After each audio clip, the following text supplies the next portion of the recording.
નમો અરિહંતાણમ નમો સિદ્ધાણમ નમો આયર્યાણમ નમો વજ્જાયાણમ નમો લોએ સવ્વસાહુણમ.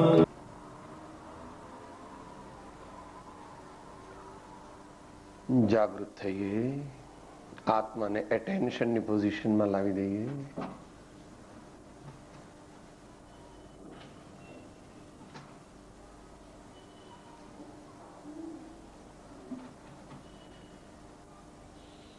Long run જોયો છે, લાંબી દોડ. એ લોકો રેડી કે પછી ઊંધેથી બોલે. 10, 9, 8, 7, 6, 5, 4, 3, 2, go. એ પડે. પરમાત્માને પ્રાપ્ત કરવા એથી પણ વિશેષ ઉદ્યમ, એથી પણ વિશેષ પુરુષાર્થ, એથી પણ વિશેષ જાગૃતિ જોઈએ. કારણ કે એનાથી આગળ આ વિશ્વમાં કંઈ પણ નહોતું, અનંતકાળ પહેલા પણ નહોતું. કે સાહેબ એ તમને કેવી ખબર પડે કે ભગવાને જોયું હતું. જેટલા સર્વજ્ઞ પ્રભુ થયા એમણે 3 કાળ જોયા છે. વર્તમાન આપણે અહીંયા સ્વાધ્યાય થાય છે, ભગવાનના જ્ઞાનમાં દેખાય છે, પણ એમને કઈ ઇન્ટરેસ્ટ નથી. એ તો પોતાના લીન છે. અને અનંત કાળ પછી જે કંઈ થશે, સારું નરસું બધું દેખાય છે ભગવાનને, પણ ભગવાન પર કઈ ઇફેક્ટ થતી નથી. કારણ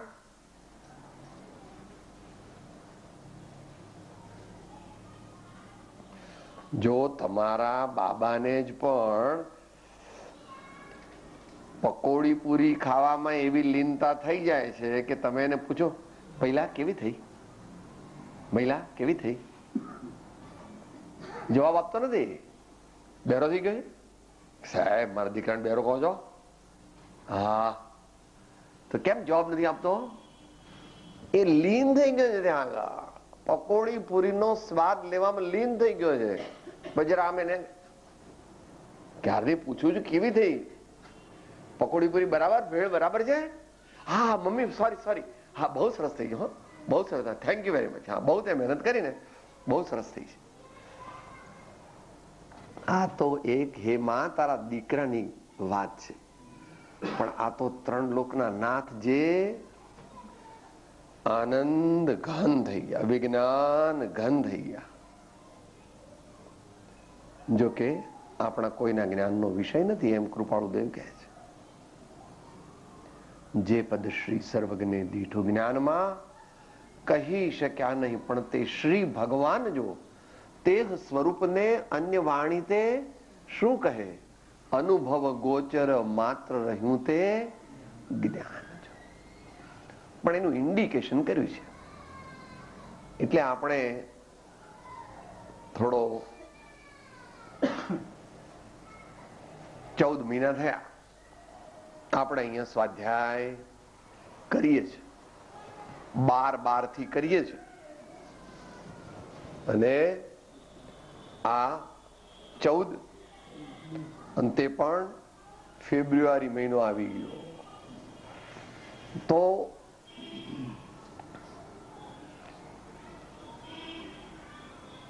હમણાં 31મી માર્ચ આવશે એટલે તમારે રિટર્ન ભરવું પડશે ઇન્કમ ટેક્સનું. કેટલા આવ્યા ને કેટલા ખર્ચા ને કેટલા કમાયા ને કેટલી સેવિંગ કર્યું કે પછી કેટલું દેવું, જે હોય તે. આપણે સ્વાધ્યાય હોલમાં આવીએ છીએ, આપણે સત્સંગ કરવા આવીએ છીએ, તો આપણે પણ 12 મહિનાનું સરવૈયું, 14 મહિનાનું સરવૈયું કાઢવું પડે. આપણે કઈ સમજતા પાસ ટાઈમ માટે નથી આવતા, અને આવતા હોય તો પછી સત્સંગ નો કહેવાય કે સાહેબ આ તો કઈ કામ નહીં ને, આ તમારા જેવા કે આવજો તો આપણે આયા મસ્તા બેઠા બેઠા, એવું ચાલે. કોઈ પણ વેપાર કરીએ તો કાં તો ખોટ જાય કાં તો નફો થાય. એક્ઝેક્ટલી નો પ્રોફિટ નો લોસ બેઝ પર જે ચાલે એ તો આ પ્રકારની પ્રવૃત્તિ ન હોય. નો પ્રોફિટ નો લોસ બેઝ. આપણે અહીંયા ડેફિનેટલી પ્રોફિટ કરવા જ આવ્યા છીએ અને પ્રોફિટ થઈ જ રહ્યો છે, પણ એ પ્રોફિટ સિગ્નિફિકન્ટ હવે થવો જોઈએ. 14 મહિનાનો વાબો થાય એટલે થોડું થોડું 2-4-5 ડગલા ચાલતો થાય. એવા આશયથી આપણે જે પ્રમાણે સ્વાધ્યાય કરીએ છીએ એ પ્રમાણે તો સ્વાધ્યાય ચાલુ રાખીશું, પરંતુ વચ્ચે વચ્ચે આજે એવો પ્રયોગ કરીએ છીએ કે કોઈ એક વ્યક્તિ સાધક હોય, અભ્યાસી હોય,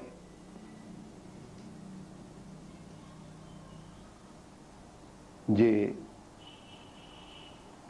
નિયમિતપણે સ્વાધ્યાય વગેરેની નોંધ લેતી હોય અને જેને પોતાના જીવનને સાર્થક કરવું હોય એવી વ્યક્તિઓ પણ ધીમે ધીમે તૈયાર થવી જોઈએ.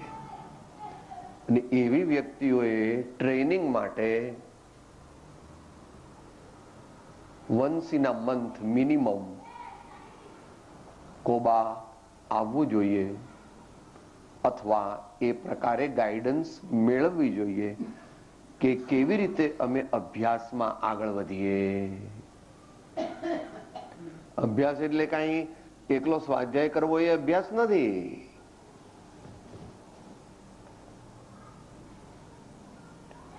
શીરામાં ઘી પણ છે, શીરામાં લોટ પણ છે અને શીરામાં ગળપણ પણ છે. પાણી નહીં ગળવાનું, પાણી આવી ગયું એમાં. એમ આત્માના કલ્યાણમાં ભક્તિ પણ જોઈએ.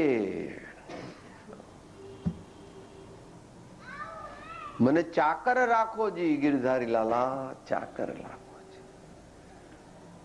અને એમના સત્સંગમાં કે એક જણ નહીં, શું કે છે? જોગી આયા જોગ કરન કો તપ કરને સન્યાસી, हरि भजन को साधु आए वृंदावन के वासी, मन चाकर राखो जी.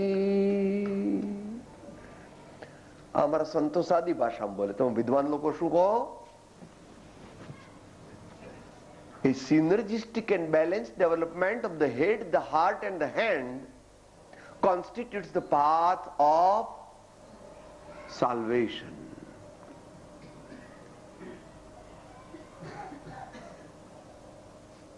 ભક્તિ એ હૃદયમાં ઉપજે છે. પ્રેમ, દિવ્ય પ્રેમ, જ્ઞાન, એનું સેન્ટર, કેન્દ્ર મસ્તિષ્ક ગણવામાં આવે છે.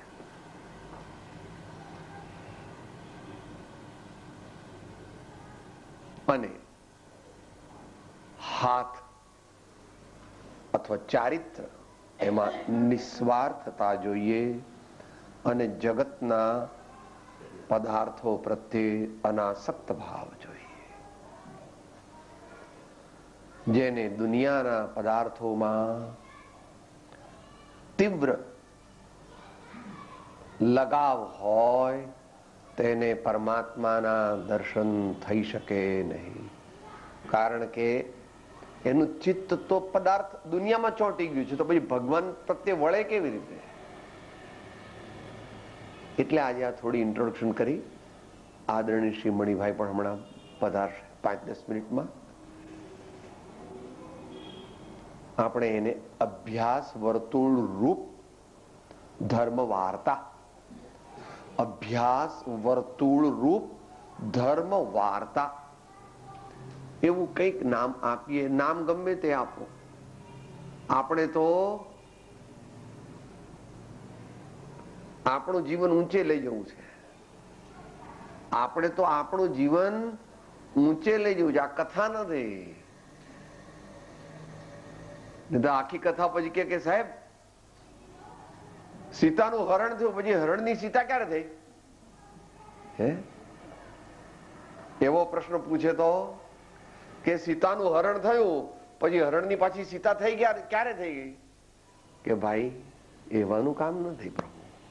એવાય હોય તો વાંધો નહીં, પાછળ બેસે, થોડું પુણ્ય આવા ભગવંતોના એમનેમ દર્શન કરે ને તો પણ કરોડ 2 કરોડ એમનેમ કમાય.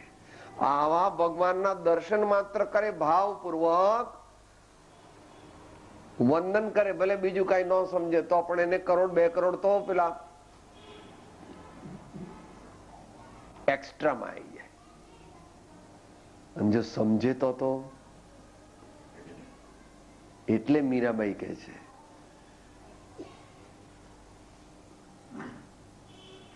ખર્ચે ન ખૂટે વાકો ચોર ન લૂંટે, દિન દિન બઢત સવાયો પાયોજી મહિને, રામ રતન ધન પાયો.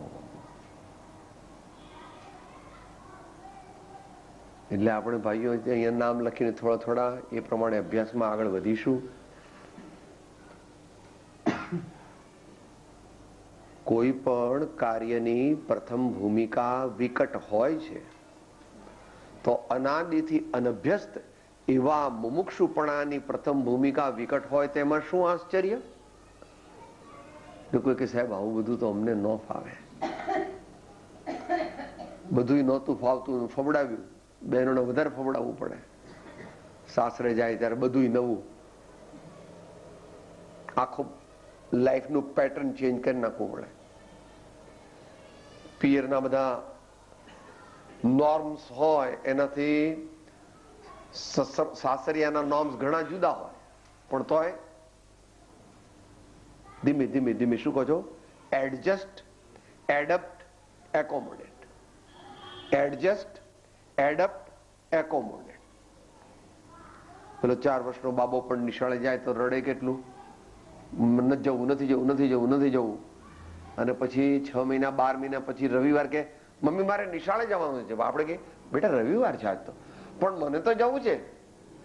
જે વર્ષ પહેલા કહેતો હતો કે મારે જવું જ નથી, હવે વર્ષ પછી કહે છે કે રવિવારે પણ મારે નિશાળે જવું છે. એમ અત્યારે આપણને ભગવાન અને સંતો અને એમની વાણી, સાહેબ આ તો બધું ઠીક,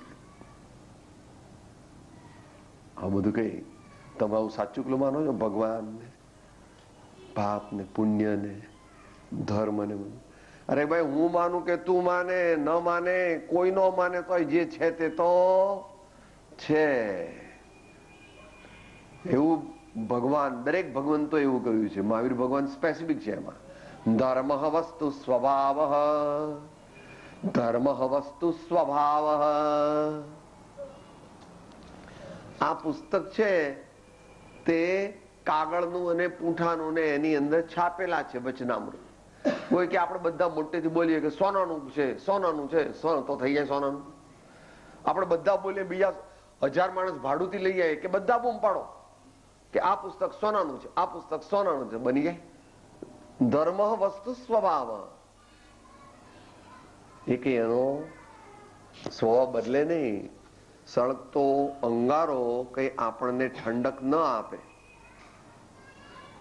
ખાંડ તો ગળી જ લાગે અને કારેલા તો કડવા જ લાગે. તમે ઉપરથી ખાંડ નાખો તો એ ખાંડનો સ્વાદ છે. કે અમે તો ગળ્યું કારેલાનું શાક ખાઈએ છીએ. ગળ્યું કારેલાનું ખાય છે એટલે તું કારેલા ખાતો જ નથી. એ તો બધા પેલું આગળ આગળ પાછળ બધું મીઠું, સાકર બધી લગાડી દીધી. હા, એટલે એ પ્રમાણે આપણે આગળ વધવું છે. એટલે વન વે ટ્રાફિક નહીં, 2 વે ટ્રાફિક. અહીં કોઈ શ્રોતા નથી ને કોઈ વક્તા નથી, બધા અભ્યાસી સાધક છે. અહીંયા કોઈ વક્તા નથી અને શ્રોતા નથી. અહીં તો બધા પરમાત્માના સેવક છે અને આત્માની સાધના કરવી છે અને સાચો સંત સમાગમ કરવો. તો એવા 10 મુંબઈથી અભ્યાસી ભાઈઓ આવ્યા છે. એટલે ત્યાં કોબામાં અત્યારે લઘુ વક્તવ્યોની બેઠકો ચાલે છે. આજે થોડી થઈ, આવતીકાલે થોડી થશે. એના અનુસંધાનમાં આજે ડૉક્ટર શર્મિષ્ઠાબેન આપણને વૈરાગ્ય વિશે થોડી જ્ઞાન ગોષ્ઠી કરાવશે. એ આપણે સાંભળીશું. લગભગ 9:05 કે એવી રીતે પૂરી થશે. એમાં કંઈ બહુ ફિટોફિટ નથી, એકોર્ડિંગ ટુ હર કન્વિનિયન્સ. અને પછી આપણે થોડી પ્રશ્નોત્તરી, કોઈને કંઈ પણ પ્રશ્ન હોય, we will close at 9:20. Between 9:15 and 9:20 as usual we will close. તો આપણે બેનશ્રીને વિનંતી કરીએ કે આપણને થોડો જ્ઞાન ગોષ્ઠીનો લાભ આપે. ઓમ સદગુરુ દેવ